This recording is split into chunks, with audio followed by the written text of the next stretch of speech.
เตรียมตัวกราบพระทำวัดเช้าครับ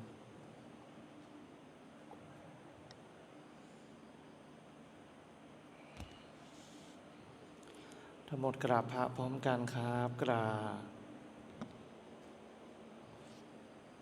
กราบกราบ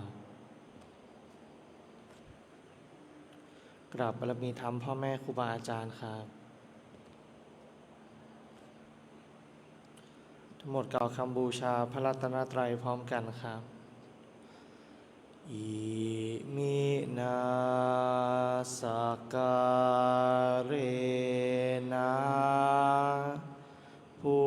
ทธังอภิปูชยามะอิมินาสการเรนะธัมมังอภิปูชยามะอิมินาสการเรนะ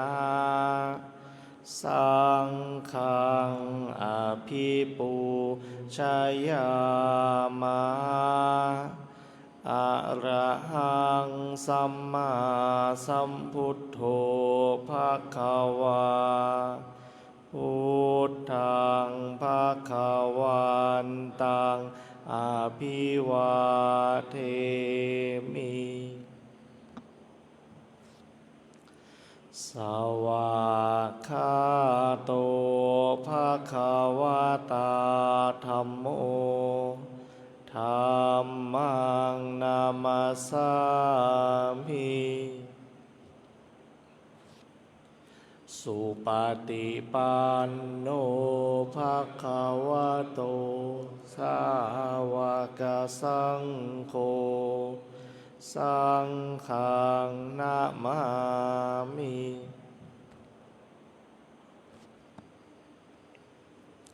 หันธัมมยังพุทธัสสะภะคะวะโตปุพพภาคณมะการังกโรมะเสนะโมตัสสะภะคะวะโตอะระหะโตสัมมาสัมพุทธัสสะนะโมสัมพุทธัสสะนะโมตัสสะภะคะวะโตอะระหะโตสัมมาสัมพุทธัสสะพุทธังสารนังคัจฉามิธัมมังสารนังคัจฉามิสังฆังสารนังคัจฉามิทุติยัมปิพุทธังสารนังคัจฉามิทุติยัมปิธัมมังสารนังคัจฉามิทุติยัมปิสังฆังสารนังคัจฉามิตาติยัมปิพุทธังสารนังคัจฉามิตาติยัมปิธัมมังสารนังคัจฉามิตาติยัมปิสังฆังสารนังคัจฉามิเปิดหนังสือไปหน้า88ครับหันธัมมยังธัมมนิยตาสุตะปะทังพนามาเสข้าพระเจ้าได้ฟังมาจากพระผู้มีพระภาคเจ้าดังนี้ว่าในสมัยหนึ่งพระผู้มีพระภาคเจ้าเสด็จประทับอยู่ในพระเชตวันมหาวิหารของท่านอนาถบิณฑิกเศรษฐีในเมืองสาวัตถีในการครั้งนั้นแลพ พระผู้มีพระภาคเจ้าได้ตรัสเตือนสติภิกษุทั้งหลายให้ตั้งใจฟังและพิจารณาตามพระดำรัสของพระองค์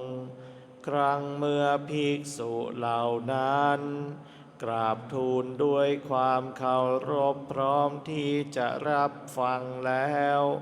พระผู้มีพระภาคเจ้าจึงได้ตรัสอย่างนี้ว่าดูก่อนภิกษุทั้งหลายความเกิดขึ้นของพระตถาคตเจ้าทั้งหลายหรือว่าความไม่เกิดขึ้นแห่งพระตถาคตเจ้าทั้งหลายสักแต่ว่าเป็นธาตุที่ตั้งอยู่กำหนดอยู่แล้วตามธรรมดาว่าเป็นสังขารคือรูปนามที่มีเหตุมาจากธาตุทั้งหลายประชุมกันโดยมีอวิชชาตัณหากรรมปรุงแต่งขึ้นล้วนแต่ไม่เที่ยงมีความแปรปรวนไปเป็นธรรมดาเราตถาคตรู้พร้อมเฉพาะอยู่ถึงเฉพาะอยู่ส่วนธาตุนั้นครั้นรู้พร้อมเฉพาะแล้วบอกกล่าวแสดงบัญญัติแต่งตั้งแล้วเปิดเผยจำแนกทำความให้ตื่นขึ้นเป็นที่เข้าใจง่ายว่าสังขารคือรูปนามที่มีเหตุทั้งหลายมาจากธาตุทั้งหลายประชุมกันโดยมีอวิชชาตัณหากรรมปรุงแต่งขึ้นล้วนแต่ไม่เที่ยงมีความเกิดขึ้นตั้งอยู่แปรปรวนไปแล้วก็ดับไปเป็นธรรมดาดังนี้ดูก่อนภิกษุทั้งหลายความเกิดขึ้นของพระตถาคตเจ้าทั้งหลายหรือว่าความไม่เกิดขึ้นแห่งพระตถาคตเจ้าทั้งหลายสักแต่ว่าเป็นธาตุที่ตั้งอยู่มีอยู่กำหนดอยู่แล้วตามธรรมดาว่าเป็นสังขารคือรูปนามที่มีเหตุมาจากธาตุทั้งหลายประชุมกันโดยมีอวิชชาตัณหากรรมปรุงแต่งขึ้นล้วนแต่เป็นทุกข์เหลือทนทนต่อการถูกกระทบกระทั่งเบียดเบียนไม่ได้เราตถาคตรู้พร้อมเฉพาะอยู่ถึงพร้อมเฉพาะอยู่ส่วนธาตุนั้นครั้นรู้พร้อมเฉพาะแล้วถึงพร้อมเฉพาะแล้วบอกกล่าวบัญญัติแต่งตั้งแล้วเปิดเผยจำแนกทำความให้ตื่นเป็นที่เข้าใจง่ายว่าสังขารคือรูปนามที่มีเหตุมาจากธาตุทั้งหลายประชุมกันโดยมีอวิชชาตัณหากรรมปรุงแต่งขึ้นล้วนแต่เป็นทุกข์เหลือทนทนต่อการถูกกระทบกระทั่งเบียดเบียนไม่ได้ดังนี้ดูก่อนภิกษุทั้งหลายความเกิดขึ้นของพระตถาคตเจ้าทั้งหลายหรือว่าความไม่เกิดขึ้นแห่งพระตถาคตเจ้าทั้งหลายสักแต่ว่าเป็นธาตุที่ตั้งอยู่มีอยู่กำหนดอยู่แล้วตามธรรมดาว่าเป็นธรรมสองอย่างคือเป็นรูปธรรมที่มีเหตุมาจากธาตุทั้งหลายประชุมกันโดยมีอวิชชาตัณหากรรมปรุงแต่งขึ้นนี้อย่างหนึ่งและอีกอย่างหนึ่งคือธรรมที่ไม่ใช่รูปนาม ไม่มีอวิชชาตัณหากรรมปรุงแต่งขึ้นทั้งหมดล้วนแต่เป็นอนัตตามิใช่ตัวตนมิใช่ของเรา